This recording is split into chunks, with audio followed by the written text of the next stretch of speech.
to Bridge the Atlantic. We are your hosts, music web designer Ross Barber. And I am singer-songwriter, filmmaker Marcio Novelli. And this week we're joined by LA-based singer-songwriter Brandyn Burnette. Brandyn attended NYU's Tisch School of the Arts on full scholarship for musical theatre before being encouraged by his manager to travel the world and pursue his own music career. After meeting with music publishers and writing for other artists, Brandyn was discovered by Kara Dioguardi, who signed him as an artist, developed him, and brought him to LA to record an album. His work's been nominated for Juno Awards, and tracks he's written for artists have featured in top 40 charts around the world, including a #1 in Spain. Now focusing on his own material, Brandyn has a new EP due for release later this year, and has just released a video for I Wanna Be Free. So, hey, Brandyn, how's it going? Good. Thank you for the intro. I appreciate it. It's been a crazy journey. Absolutely. Yeah, it's been crazier when you hear it back. Like, I'm like, oh crap, yeah, I did drop out of school full ride. I still remember that day when I was like on the phone with student affairs making that decision. And I was like going to go back. And then my manager called me and he said, hey, we got your first offer from a publishing company. And in that moment, it was like a flip of a coin. It was like I could have stayed in school or left, and I just jumped in the bandwagon, and now here I am. It's crazy. So Brandyn, tell us 3 things about yourself that everyone should know. 3 things about myself. Well, I'm from St. Louis. I've been many places in the world and grew up in many places, but I consider my hometown St. Louis. It's where I got my start. Started writing and started playing shows and cultivating my fans. St. Louis! St. Louis! Yeah. Simpsons reference. My first record, this is also part of the first one. My first record was Nellyville by Nelly, which is hilarious to me.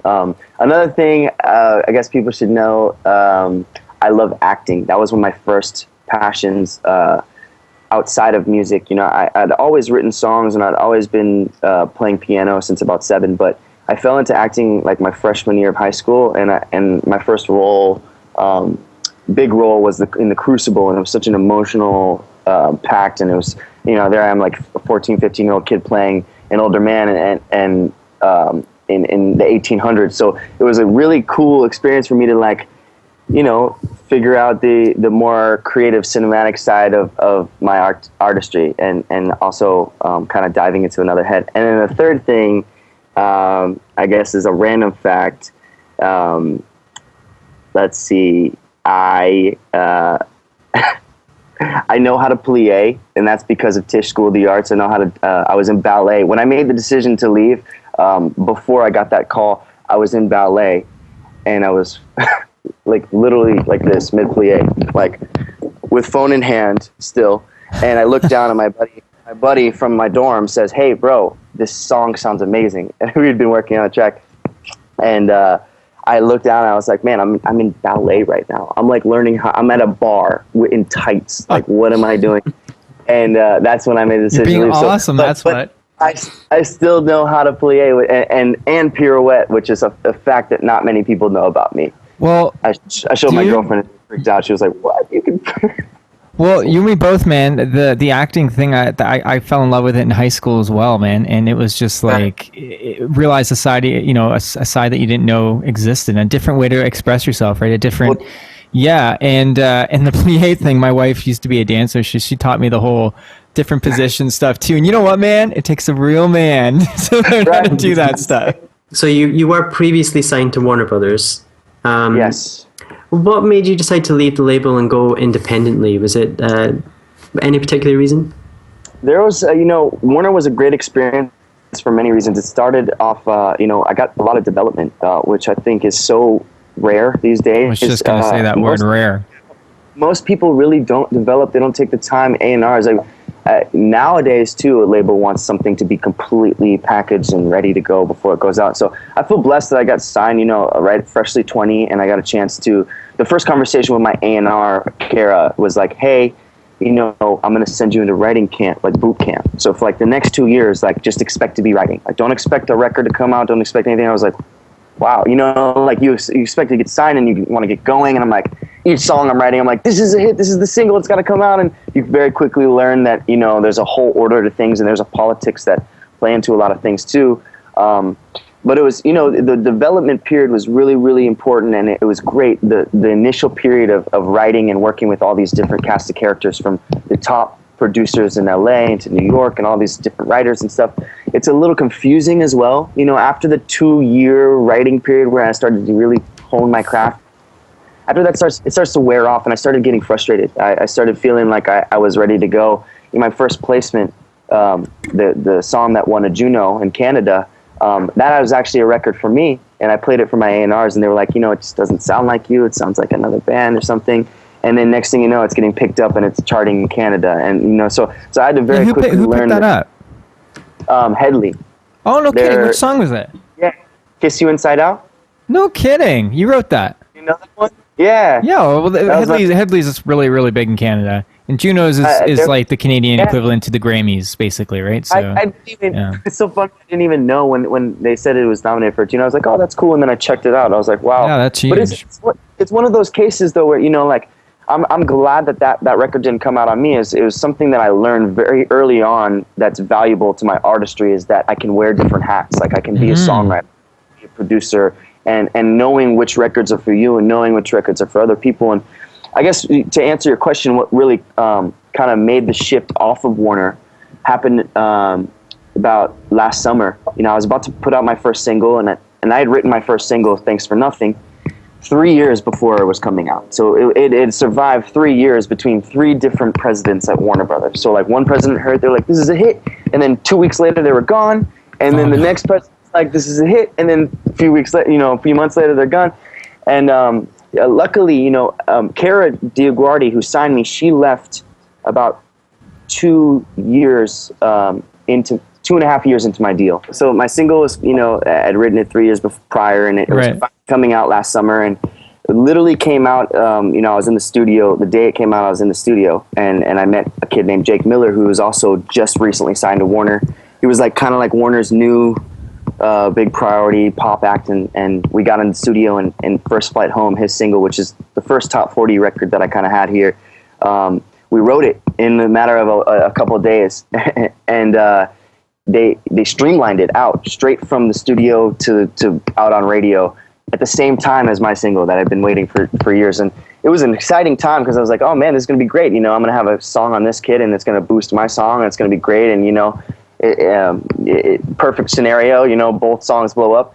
And they actually started competing at the same radio station. So what was happening was that, you know, like Thanks for Nothing and then First Flight Home were both being added to this thing called Kiss Combat, and they were competing. And my single was trumping it, and you know, that felt good at the same time. But I was like, I already know what this is going to do. You know, for a record company, they need certain stations to play for their priority acts, and it was very quickly determined that, you know, he was a priority, and so they stopped Thanks for Nothing from playing it. Oh no! So they should have just, you know, kept it 3 months apart or something, you know, and separate campaigns. Or initially I was featured on the Jake Miller song, and the label wanted to package, because it was his first single, they wanted to package it as like, you know, here he is, he can rap, he can sing. And they didn't want another singer on it. So right.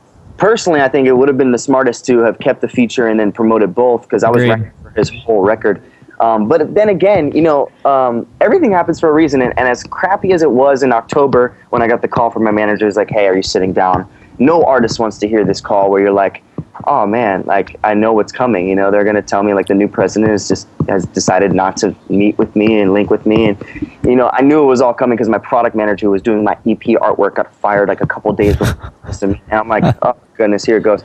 And so I get the call, and they're like, yo, listen, you know, the new president, you know, they have their priorities now, and they're thinking about letting some acts go, and you're one of those acts. And I was like, you know, it was a big ego blow initially. The first 2 weeks of that were really hard because you work so much, you know, after those 2 years of writing under Kara and then 2 years under Mike Karen and building a sound, and then it coming down to another act just taking priority and the other people not listening to it.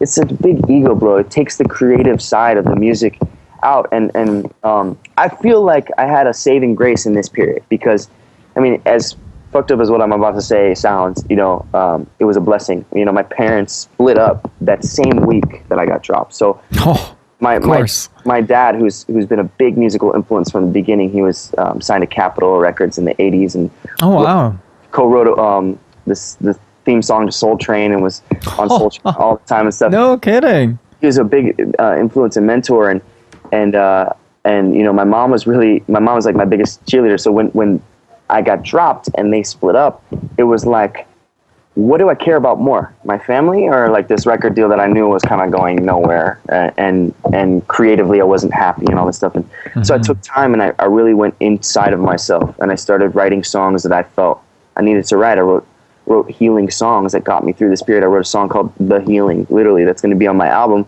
That was one of those songs that, like, I had nothing when I wrote it, and I had nobody to listen to the song when it was done, but I knew it was so special, you know, and that's where the music is now. It's like, I know, you know, I had so many people listening and so many inputs on my songs and so many people saying, oh, this is great, but we need a single or blah, blah, blah. And now it's the freedom that came from getting let go really opened me up as an artist to what I wanted to say, because I feel like it's the hardest thing in the world to be an artist. And what do you want to say in your first record? You know what I mean? You have one statement to make. What do you want to say in that first record? And for the longest time at Warner, it was me, but it was with a bow. It was like great producers, everything sounded super pop and auto-tuned and great, but it wasn't the raw essence of like that kid who had been writing songs in his room at 15, 14, like crying about stuff. You know what I mean? Like the real deepness that I felt like my artistry had. And so that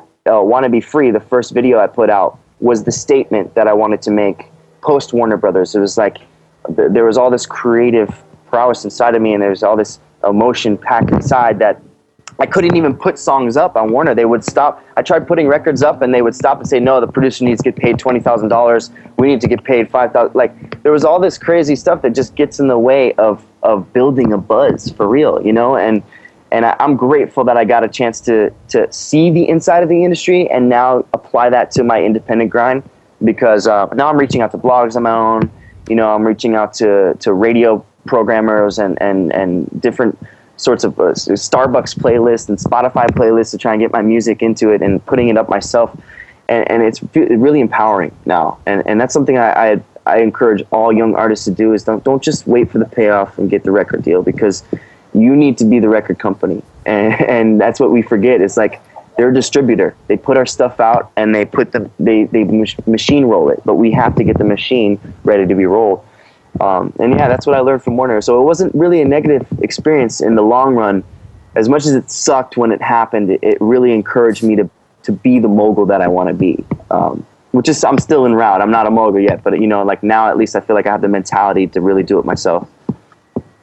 That's awesome, man. Yeah, thank you. I know that was such a great speech, and I just kind of wrap it up with that's awesome, but it really is. I just feel like a lot of people think that's the be-all and end-all, just getting signed to a label, particularly like a major label. But I don't think, definitely, general non-musician doesn't know this, but I don't think even musicians know just how much creativity you need to sacrifice for that. You know, so it's like, it sounds like I can totally relate with you now, man. And you know, and I love what you're doing. It sounds like you're coming from a real authentic place. Thank you. You know, that's what it's about. You know, I think that, like you said, it was you, but with a bow on it. You know, so it was like toned down, watered down is nicely. And the whole idea of just, you know, you're writing. It sounded like at the time it was like you're writing for the hit. You're writing for the hit. You're writing for the hit. That's what it became. You know what I listen. That's so funny. Is every song on an album supposed to be a hit? No. All you need is 1 to 3, maybe, you know, singles, which they can. I think when you're a songwriter like yourself, that comes naturally. You don't even have to force that. When you're writing every maybe 20, 30 songs, you're going to get that one real hit naturally. Right. And I think that's what speaks to people more than when you sit down to write a hit. Right. You know, people, sure, the general listenership is, I mean, if it's all over the radio, if it's put there, people are forced to listen to it. Sure, it can be a hit. But people, when you're on an independent level now, and people that are seeking out something different, real, they can. I always say, people who love independent music can smell bullshit. They can smell a fraud. They can smell fake. Yeah. They know what's real and what's not real. So true. I mean? And it's, you know, it sounds like you're on the right. You're on the right side now. You said it best. Just playing quickly on that, you said it best. Is like, you know, that's what the end of the Warner period was. Is like, I had this first single ready to go for years, and then it was like, you know, the very, very prominent A&R was like, okay, we just need a second single. And so I was going into the studio trying to write a second single. And when you try to write a second single, you're trying to write something that's like the first single, but in an evolution. It's like that is the antithesis of artistry for me. And there are places for artists like that. I mean, I've done plenty of sessions. I just did a writing session for Akon, and it's so funny. Like Akon's a writer, but like some of these acts, they just take outside songs and because they want to hit. Fergie's looking for a comeback single, and if she doesn't write it, it's not a big deal. But that's a different level of artistry. They're sustained now. I'm trying to break up the scene, and you can't break onto the scene with anything recycled like that, And even like some of the greats, like Bruno Mars is a perfect example of somebody who takes something that seems recycled and not unoriginal, but like obviously his first image was very like Elvis oriented and very like the pompadour and everything. But there was something that was authentic about it to him, and that's important. And a lot of people at Warner were comparing me to Bruno because obviously I'm mixed race and I have dark features and all this stuff. Sure. But when that when I asked myself, what makes me different from Bruno? What makes me different from Jason Mraz or Ryan Tedder? It's my songs. It's my style of writing. It's the stories. It's the simple fact that I'm going to write a song about my parents splitting up that nobody else is going to write. So tell me a little bit about the video for I Want to Be Free. Am I right to say you co-directed that or no? Yes. Okay, yes. very cool. Which I'm assuming your acting has gone into that world, which I can relate to. Why not, right? Express yourself in any form. Why not? It was so exciting. And the free video happened just out of urgency. I put the record up. I made the record in a month. I met an incredible trio of musician producers, the chemistry, and they put guitars and bass on it. There's also in the bridge, there's a Haitian artist singing like all the high notes and stuff. She's just freestyling it. I asked her to just give me what she felt, and so just with the organic way that the track came about, and even from the inception of the title, it was late in our apartment, and Molly, my girlfriend, was sleeping, and I had made the track, and I was just like singing like this, and I was like, I wanna be free, and then I just put this crazy vocal effect on it, and I was like, that's so simple and how I feel right now. What? And then it was interesting when I made the song. I had the track made and I didn't know how to finish it. I was like, I can't just put out an instrumental. Nobody's gonna just instrumental, right? So I grabbed the guitar and I started working out I started writing it to acoustic guitar. So that it has the electronic bass as the track, but the song really was organic and I stripped it back as far as I could to write it.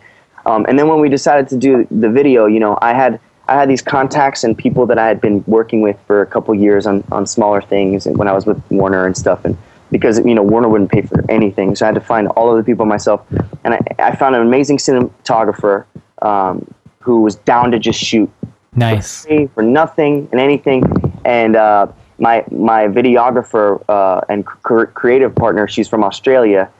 She couldn't be out here while we were doing this, so I was a little weary how I was going to work with just this cinematographer, but we sent all the footage to her in Australia and she edited it. And part of what makes that video for me is the editing. So, yes, I said that to Ross. I'm an editor too, and I'm just like, I get frustrated with bad edits or lazy edits, She gets me though. That's the thing about like when you link, that's the tough thing about finding your team. There's so many people, there's so many editors, there's so many directors, there's so many people, there's so many actors. Like I could have used a girl, I could have tried to find an actor, but I used my friend who was an actress who actually just got through being sober for 2 years. Like she's been she had a major drug addiction, and so she brought something so real. I hate using that word organic, but it was so raw. Like the tears in the video were real. They weren't concerned. And me being on the roof, I like I said, I'm not a dancer, but I had this kind of like, I got to give it up to Molly. I should have given her a co-direction credit because she was like, Brandon, just like use this helipad as like a cage. She's like, make it your cage and fight. Like the fight that you went through at Warner and everything you've gone through as a person and overcoming. She's like, show me. And so she needs a co-director credit. Yeah. She's getting her lawyer to call you. Right. Her lawyer is my lawyer, so it's there you go. No. But it was really and we threw paint against the wall, and I had no idea what to expect. And my manager, I sent him the first cut of the video, and he was like, "Bro, too many shirtless shots." He was so like not getting it, because it wasn't edited and it wasn't put together. And so we shot additional scenes. We actually we had the video done, and then I was like, it needs more. It needs something else. It needs a storyline. So we shot the footage of us driving around. We shot the footage of the kind of struggle between two people, and it really turned out how I wanted it. And it's such a great testament to see like something that wasn't there before and is there now. And just the simple fact that it just takes balls to go and do it. That's like, right. Didn't go up there and do it, it wouldn't be there. And now it's incredible to see what fans ask me. They're like, "What is the video about?" And you know, like, or they'll tell me what it's about to them, and that's exactly what I wanted with it, because I think we have a tender spot as artists to exactly what you said, write songs from a real place, but then not try and superimpose. Like if I go into every song and say, okay, I wrote this about this, and I wrote this, boxing them in, you know, and I want to let people take what they're going to take away from it, which is why I'm going to do another video for Stand Down, which we'll talk about it very briefly. It's about St. Louis, and it's about what's happening in our country with gun laws and gun control. And but I don't want to do a video where it's going to be like, you know, protest and everybody's like, oh, here comes another kid trying to speak for the generation. Like I'm going to do an animated video. Nice. And it's going to be something. I've been planning to do one of those, yeah. And it's going to be something that I had a dream. The actual inspiration of Stand Down was inspired by a dream, and so I'm going to do it about my dream. So people are going to be like, "What the fuck is this video?" You know what? Making stuff from your dreams is really good. Yeah. I did an album cover for a client of mine, who? Well, it was Tyler Hilton. Oh, Tyler Hilton, yeah. And we were doing his album cover, and we hadn't quite got it right. And I remember having a dream about how it was going to look, and this was nothing, you know, even similar to what we discussed. And I was like, "Look, guys, I'm going to try something, and let me know what you think." And I tried it, and it was like, "Yeah, that's the one." And it's it was so weird that I had that dream, and I was like, "I'm just going to do it." So yeah. I would always encourage people, if they have a dream, when they create something, create it, because Absolutely. it's probably going to there'll be a reason you had the dream. Honestly, it's this conscious level that we all kind of like are on, but like, I mean, subconscious, yeah. Subconscious, where it's like that when you see my concept for the Stand Down video, it's so powerful, but not about what I wrote it about, which makes me excited. You know, like it was what inspired Stand Down. Sorry, I'm such a long-winded person. What inspired Stand Down was like, you and me both. I had a dream where an asteroid just shot down.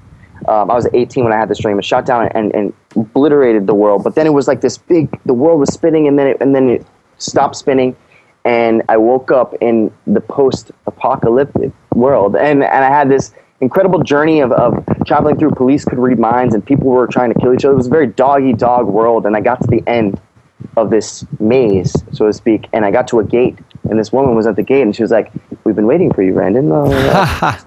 And she's like, you know, she pulls up my file and all this stuff, and it has like my history and my whole life, and I walk through this gate, and I go into a room, and there's a man in a chair, and he's just saying to me, he says to me in like this low, burly voice, like, "If money, fame, or girls become your main focus, I'm going to send you back to the end of the world." and then like that, I was sent to the future, and in the future, there I was, and this is what the video is going to be like. There I am in the future in my old childhood home with my sister, my older sister, and I'm like, "Where am I?" And she's like, "We're in the future, Brandyn." I'm like, "Where are Mom and Dad?" And she's like, "They're not here." I'm like, "Have I made it?" And she's like, "Yes, you've made it." "Yeah." "Do I have money?" "Yes, you have lots of money." And I was just like this. I literally remembered like looking at my sister in the future and being older, having facial hair and everything. And then I wake up in my hotel bed at 18. This is real life now. But what I want to do at the end of the video is I'm going to wake up in the hotel bed after all this stuff in the dream happens, and then I'm going to look out the window and you're going to see the asteroid coming. And then it's going to be like it's starting there. You know? Yeah. But how, you know, I wouldn't have been able to come up with the right video for Stand. I mean, that's what inspired Stand Down, but then the correlation of it having this relevancy to Baltimore riots and St. Louis and all the shootings that are happening. So what kind of advice would you give to aspiring musicians? Because you seem to have built up a good social media following, which I believe is from being authentic and genuine. You know, what sort of advice would you give to aspiring musicians that kind of want to do the same? I'd say really, you got to know, I mean, I don't know who I am yet, but you got to know who you are on social media. A lot of people post stuff just because they think other people want to hear it. And sometimes I'll find myself doing it. I'm like, oh, nobody's tweeted me today or nobody's interacted. Like, how do I get them to interact? And then I'll post some stupid photo or something. And I'm like, why did I post that? I've done that before too. You know what I mean? But that's the thing. it's a new generation that we're in, and social media has become such a prominent thing, especially from when I first got into music, like heavily around 2006, 2007, 2008, when Twitter just popped up out of nowhere and YouTube just popped up, and people were still transitioning off of MySpace and stuff. And now our whole social profile is online, so fans have this, it's like a double-edged sword. It's not this wall of celebrity anymore. It's kind of like, if they want to know what Britney Spears is doing or where she's eating, they can go on Twitter and they can find it, Yeah. But at the same time, a brand is very important, because I won't name names, but there are some artists who literally Name names. Come on, we want to be controversial. They post for the likes, and they post for the I can't tell you how many dudes who I've respected so much musically, who just throwing so many shirtless selfies up that I can't go on his Instagram without looking like I got something. You know what I mean? Like the girl's like, "Why are you looking at a shirtless Leave me picture?" alone! No, it's like I'm not even trying. I like what I like. No, it's just popped up on my Instagram. But then again, James Franco does a lot of that, and he just, anytime people ask him about it, he's like, "Hey, I'm giving the fans what they want." So I mean, the other side of it, the fact that it's all out there, I feel like it's important. If you want to be represented right, to just think about what you want to say and nobody else. If I offend somebody on Twitter, by my beliefs or something, I'm not gonna. I'm weeding out the fans who are with me and the fans who aren't with me, and not that you should weed out fans in general, because they're all great, but really knowing your fan base, knowing what kind of artist you want to be, and that's something that I really don't think I had when I was at Warner's. I was trying. I thought that they were going to push it to radio, and that I was going to have syncs on commercials and stuff. So I kind of just slacked on the connecting with fans part until the very end, when I realized, the fans are going to be all that I have. You know what I mean? It's the most important thing. Ones that come to the shows. They're the ones that buy the T-shirts. They're the ones that listen to the whole record and not just the single. Because there's everybody that listens to the songs on the radio, but who are the ones that listen to the full bodies of work? And any aspiring young artist needs to just make it about the fans and yourself. It's you and the fans. That's it. I think we were just saying that writing for ourselves is therapy. How about someone who wants to step outside that and write for other artists, which is something that you do as well? What sort of advice would you give to them on how to approach a publisher, and how can people kind of make that happen? Yeah, that's a very, very great question, because it's a tricky world. I never intended to be a songwriter. And like I said, my first couple placements happened, I wanted them for me, and they just became other people's. But it's a very similar world as going in and writing for yourself. I found recently, I finally started writing for other artists, and it's been paying off, and it's been building. But what turned it around was when I stopped thinking about it like writing for other artists. And, I went in and I just started what can I give to what they're doing? What can I bring? When all the 4 years I spent writing and with all these great hit makers and stuff, how can I use that and then still also be invested? Because it's so hard. When you're writing for specific things that you're not into, how can you give something great that's going to be anything great if you're not into it? You know what I mean? So my collaborator, a longtime producer that I worked on this EP with, this guy named Ryan Spraker, he said to me, when you're an artist and you're working for other artists or writers, the only way that you can give something great and honest and authentic is treating it like it's for you. And I'll just tell you a quick example. 2 days ago, I had a session with a married couple named Johnny Swim. They're the next Fleetwood Mac. If you haven't checked them out, fucking check them out. They're so good. They're so organic, so soulful. But I was it was my first time, right? They had been dating since 18, 19. They're married. They just had a kid. So they have their own thing. And it's very similar to what my girlfriend and I have. But I was where do I fit into this? I'm some 24-year-old writer kid, and they probably done so many writing sessions that they're expecting whatever. We get together and they have this incredible verse about their parents, that they both lost a parent in the same year last year.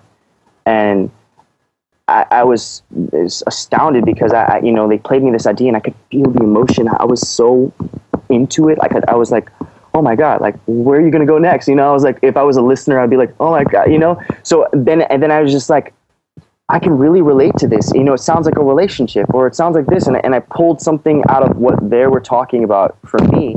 And then I felt comfortable enough to go, hey, what do you guys think about this? I'm hearing this. And then all of a sudden, we're vibing on a melody, and then all of a sudden we're vibing from the melody to the lyric, and it's very just natural how everything happens, and we're having conversations, and the wife is stopping and she's making watermelon in the middle and bringing it out, and it's less of songwriting and more of like communicating.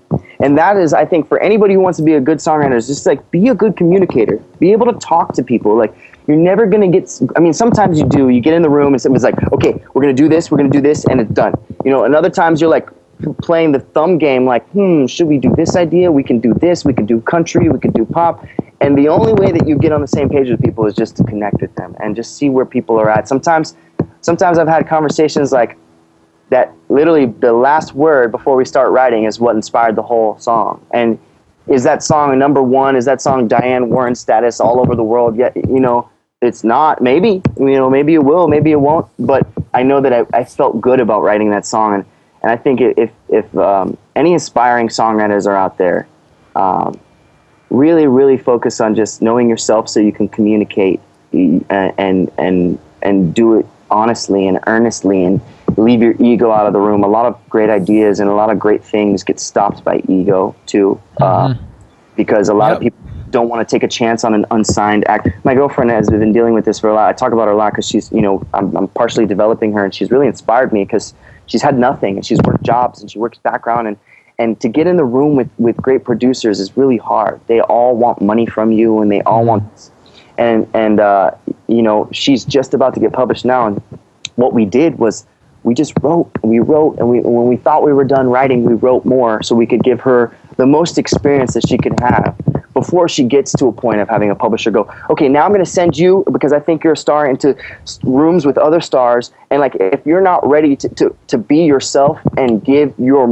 the best of yourself, like if you're not giving the best of all your ideas in every session, you're doing a disservice to the people. Yeah, you can't hold it back saying, I'm going to say this for me. I've done that sometimes, and it's not a healthy way to do it, because you never know. And at other times I've wasted great ideas on people that weren't right, and you learn your lesson. So how do you just kind of, is it just following an instinct of what feels right?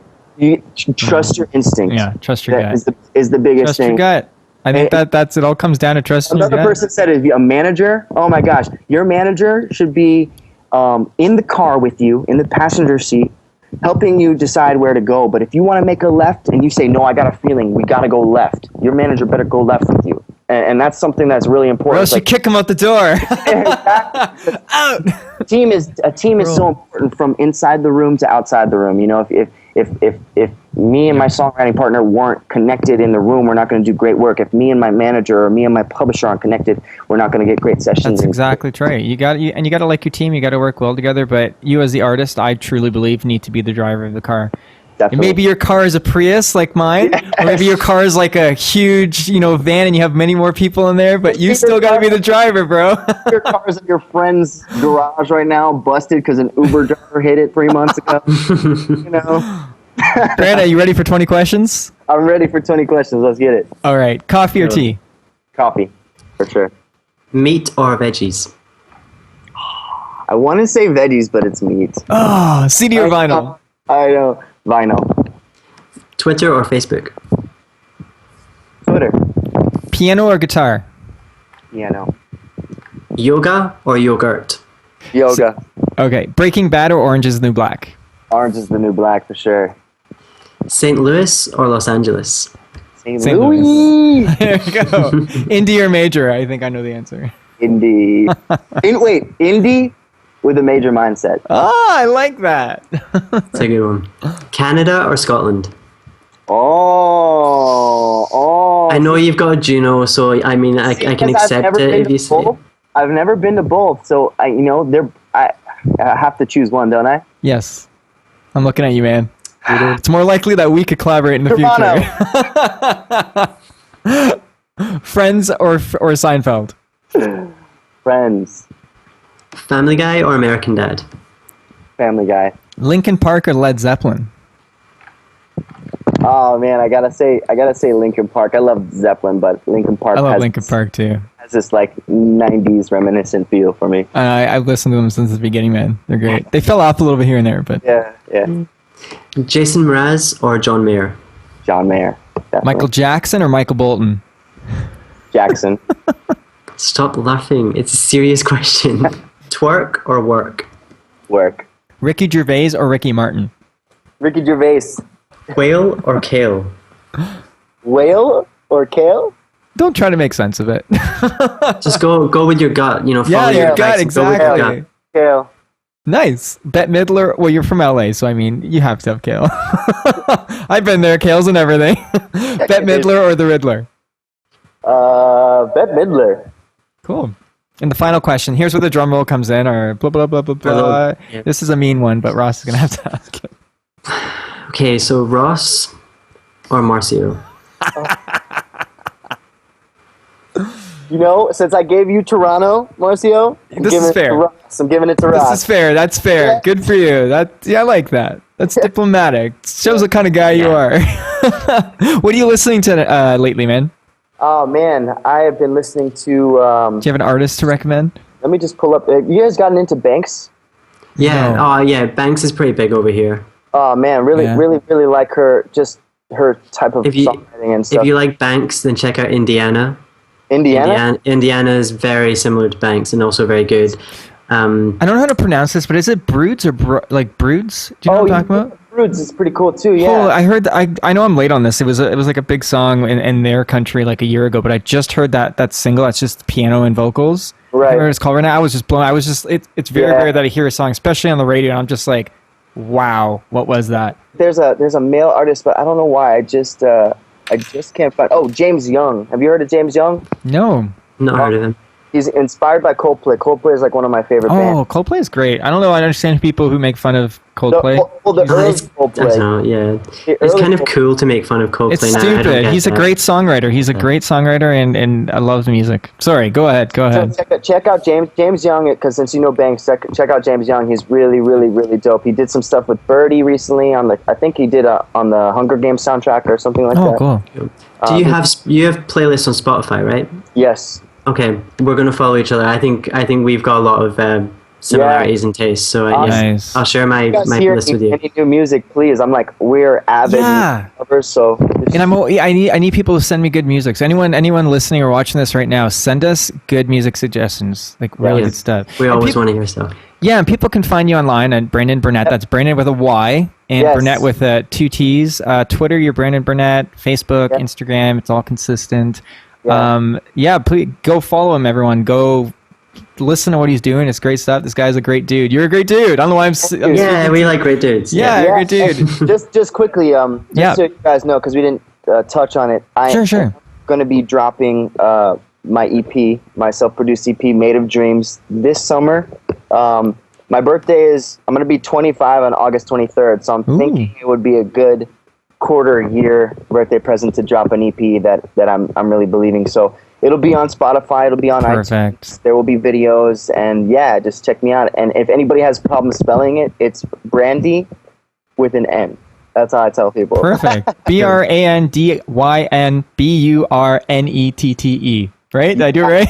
Thank you, brother. Awesome. And if you want to find out what I'm doing and hear my music, see what I'm doing in a film world, go to marcionovelli.com. That's marcionovelli.com.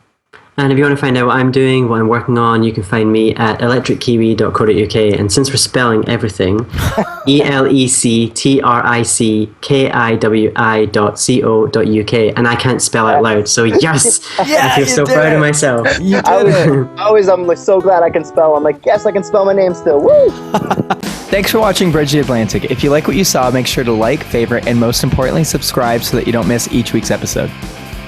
Click on the videos above us if you'd like to see more, and please feel free to leave us a comment letting us know what you think of the show. Follow us on Twitter, Instagram, and Facebook, and subscribe to us on iTunes so that you can listen to us on the go. Thanks again for being awesome, and we'll see you on next week's episode.